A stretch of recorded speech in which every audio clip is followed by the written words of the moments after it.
Είναι ωραίο. Εντάξει, ωραίο είναι, δεν λέω.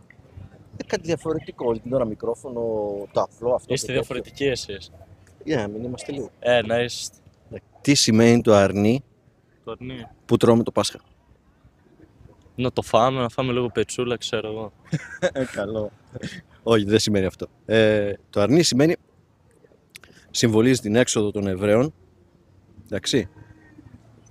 Τότε πέρασε ένας άγγελος και λέει ο Θεός: όλοι θα σφάξετε από ένα αρνί και θα λείψετε με το αίμα του την πόρτα γύρω-γύρω.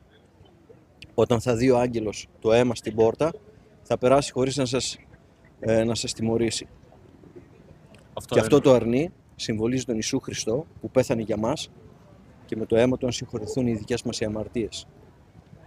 Σε κάνω μια ακόμα ερώτηση. Για κάντε. Έχουν συγχωρητηθεί οι δικές σου οι αμαρτίες? Που ξέρω, όχι. Δεν πιστεύω. Για το τι έρχεται η οργή του Θεού επάνω στον κόσμο. Που ξέρω, επειδή κάνουμε μαλακίες. Για την αμαρτία. Αυτό είπα κι εγώ. Τώρα, αν επιστρέψει αύριο μεθαύριο ο Ιησούς Χριστός ή αν εσύ πάθεις κάτι, λέμε τώρα, και φύγεις, πού θα πας εφόσον δεν έχουν συγχωρηθεί οι αμαρτίες, το είπες ο ίδιος? Στην κόλαση.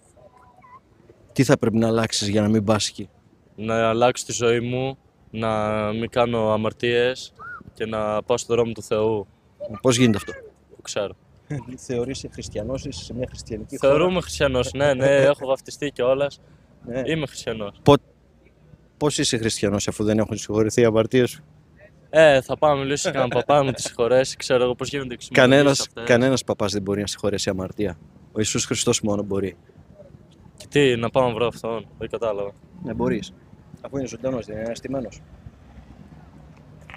Ανάσταση του Ιησού Χριστού. Ναι, κατάλαβα. Ζωντανός. Ναι.